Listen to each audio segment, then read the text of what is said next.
Okay, the Real Rock Nice listeners first got a taste of Astoria State a few weeks ago in our new rock segment, Monkey Boy Mania. Now, the listener spoke, and since someone is spinning Nobody Knows religiously now since they asked for it, I figured it was time to meet one of the minds behind Astoria State, Danny from Astoria State in the house. How's it going? Cool happening rocker guy? Dude, it's going. I happy to be here, man. Well, I'm happy to have you. Now, can you do me a favor? Can you take us through how you and Jesse decided to do this? Because the guy that does our new music segment, Monkey Boy, he talks so damn fast sometimes. Even I was confused. I was like, what the hell? Were you not in a red jumpsuit at the time that you guys met? No. We met like 10 years ago, and I was in another band touring with Red Jumpsuit. That's how Okay. years ago. Okay. And we've been, we've obviously toured together a lot since then, and with Jumpsuit and with different bands that we kind of were in and working on over the years. And yeah, so no, I wasn't in Jumpsuit at the time. I'm in Jumpsuit now. Yeah. So the way this really came about, Jesse and I, we'd been working on this idea for a long time. Like, oh man, we should write a band. But it's like with the traveling with the Jumpsuit and us just living in different places. It just had something that hadn't happened yet. Okay. And then the summer happened. I went back, to make a long story really short. I went back to Hawaii, where I was living during we got off tour during the pandemic. My dog had developed lymphoma. She was real sick. Oh, And no.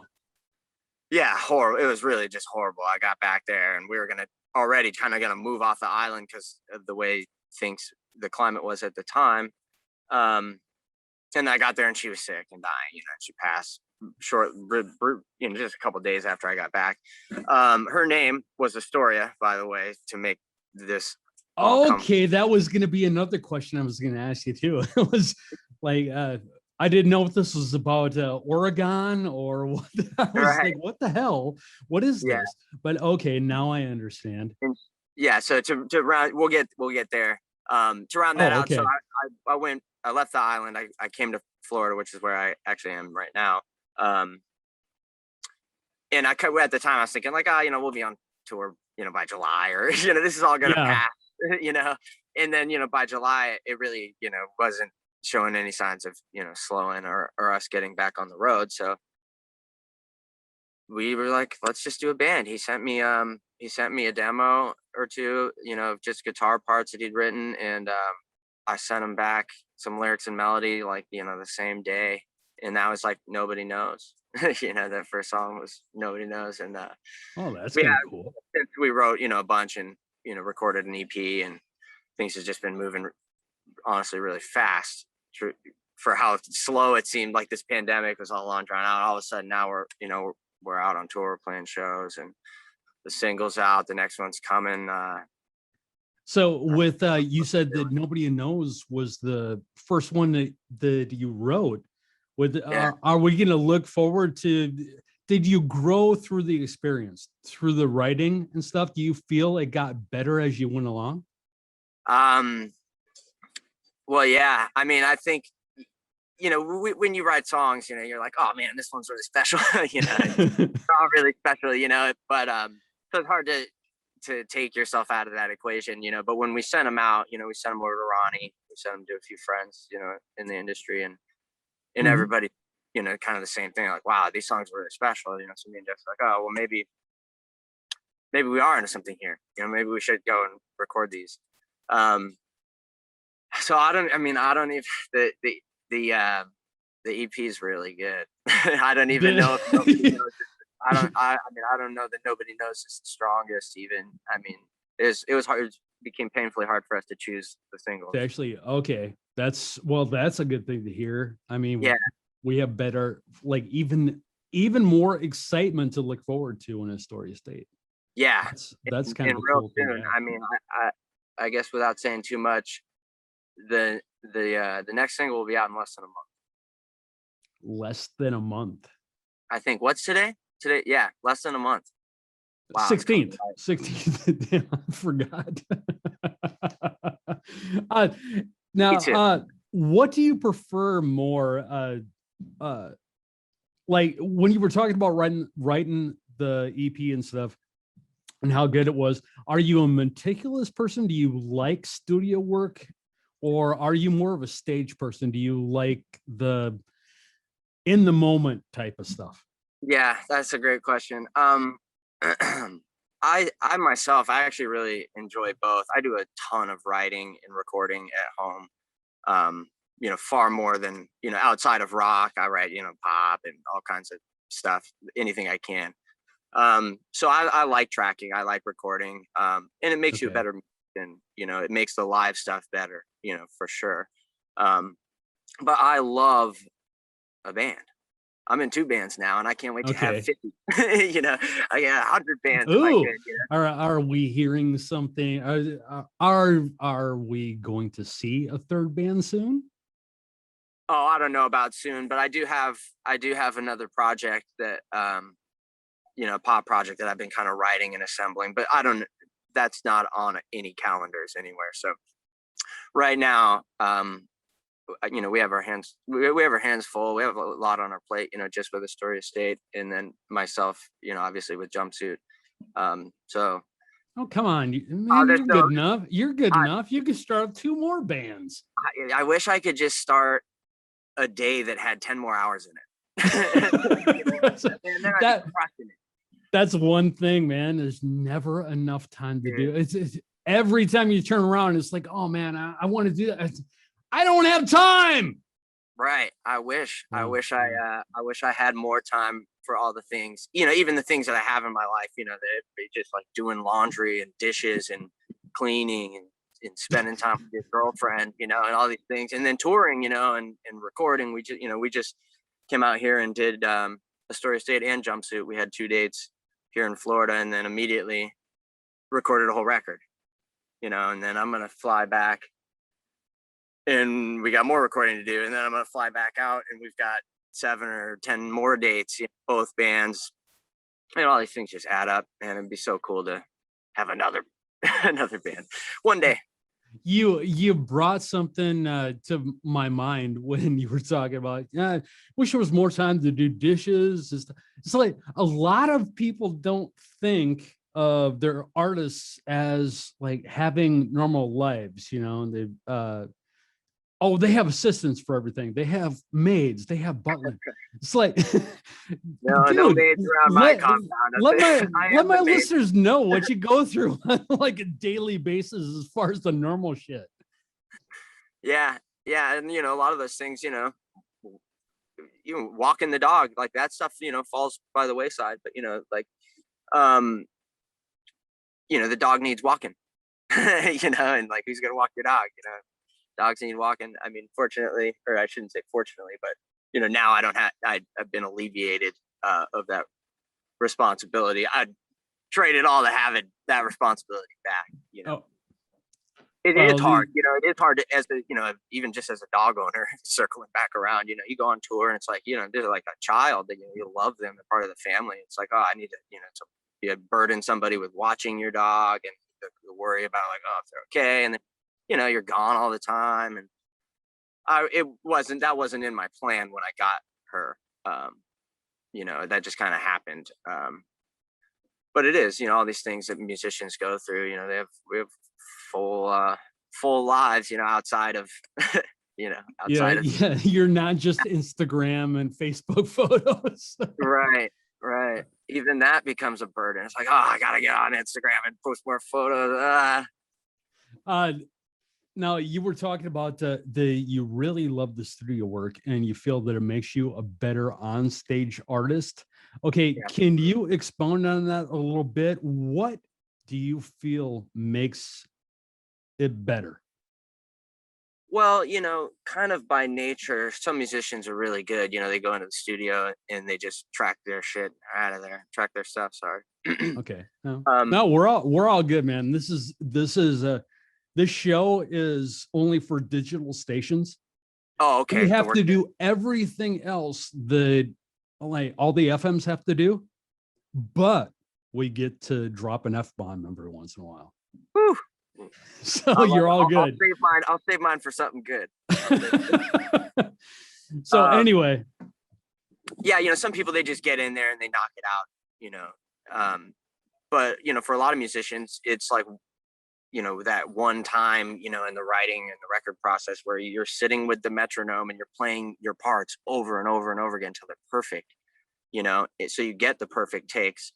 Some people are like gifted, but I mean, for a lot of, we're busy, so it's not like we all just get to sit down with the metronome and just play to the click and like play our parts like perfectly, so spending that time in the studio playing it over and over and over and over again, that's what helps out.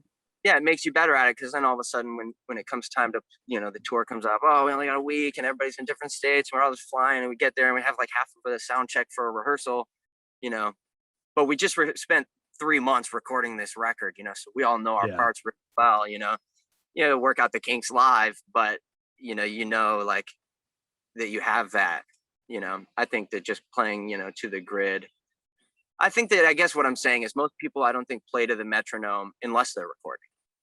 Okay. All right. So they don't, do you, are you able, I should say, then to actually, like hear that like metronome in your head? Yeah. When you're playing, you actually better time, you feel like, oh, I'm rushing or I'm slowing down, you can like kind of feel that. Granted, live, we all, most of our drummers live in the industry now, they're playing with a click in their ear, so they're keeping us on time and we're playing to them, and a good drummer should be keeping us, right on in the pocket anyway. Now, that's one interesting thing. A good drummer. I remember years ago, one of the guys that I worked with at a station was a drum teacher. Okay. And he hated click tracks. He thought that it was cheating. He's like, a good drummer should know how to stay in the pocket and keep the band together. Yeah, I mean, that's certainly, I suppose, some truth to that. But there's there's like the security of like being on a click, like that we're going to put on a live show. There's no flubs with a click, and I think, the technology has advanced, to the point now where our drummer can put a click in his ear and we can run tracks and light shows and everything's to this grid. Yeah, exactly. That's nobody. Back in the day, the musicians were more talented. When Tom Petty and the Heartbreakers went into the studio, they recorded everybody playing at the same time live. One person, biffed it, start the song over, Well, that's what, but you got to remember too, some of those songs actually took like 133 takes. Well, right. But at the end of that 133 takes, you go see them live, they sound exactly like the record. They're great at playing those songs by the end of that, I guess. I don't know. I don't know if I agree with your statement about they were actually better musicians. Maybe not more talented. Maybe I should retract that statement. Obviously, the talent level is only getting better and better and better, just like sports or anything. It's like everything is. But it is an ability that like a lot of musicians now. I mean, we get a guitar, we plug it into the computer, and we make any tone we want. Digitally, we don't have to, turn knobs on the amps and like work our pedal systems and hand wire and solder stuff just to get the tone we want. Oh, so are you talking they were better, like technically, as far as like they didn't have to rely on certain things? Well, they didn't get to rely on they didn't have like a tone button. Okay. Oh, this is gonna make me sound good. Here's my I understand. Here's like, they didn't have these things, if their band was gonna play well and gel well together, and sound like Led Zeppelin, they had to be that good. They couldn't fake it on a record and get by doing it live, because nowadays we can fake a record. Yeah. we can hell, you and I, people could take this conversation, put auto-tune on it, make a freaking song out of it. Right. And it could be a hit. Well, I don't know about that. Oh, wait a minute. You'll be there. So there would be a little bit of power behind it. Behind it. I was going through, I really don't use talking points that I get sent very much in interviews, for the simple fact that over prepping, I suck when I over prep an interview. Yeah. It's like, because I'm thinking so many things. It's like I did one with Wolfgang Van Halen a few months ago, and it was a new record rep that I got, and I was like, okay, well, I want to do well for these guys, so I meticulously went through and all the talking points and everything. And then it came to worst freaking interview in probably 30 years. I could feel him rolling his eyes over the phone. Right. Oh, man. I mean, that's how I like to do. That's how I live, really. I just roll with the conversation. Just on the cuff kind of. Sit down and talk about it. I mean, obviously there's bullet points. They're like, AstoriaState.com, check our new merch, this new single, all this stuff. It will get, and I'll make a shameless self plug, at the end. But I just like to see where the conversation goes. Well, I did want to mention one thing, a blanket statement about the talking points that I was sent was all the press and feature coverage that nobody knows is getting. It's like, how do you feel about that? Do you really see real good staying power for Astoria State?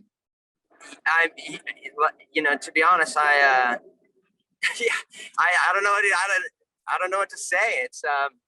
It's exciting. It's awesome. We, like I said, at the beginning, it's like, oh, this could be kind of special, and then a few more people validated that for us, and then we released a song, and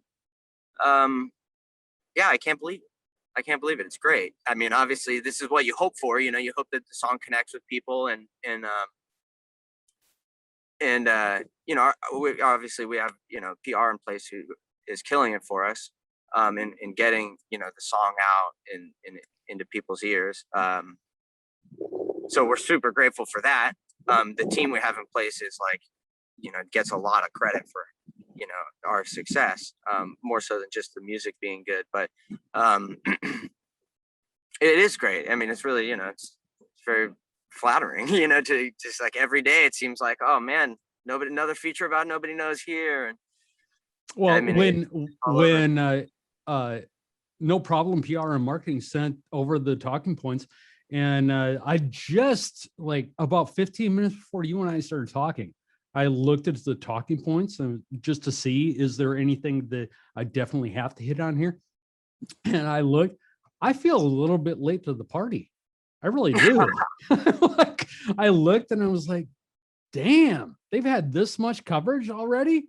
It's and then you mentioned that your second song is coming out in, would you say a month? And so I'm like, wow, okay, I got to start spinning this song more.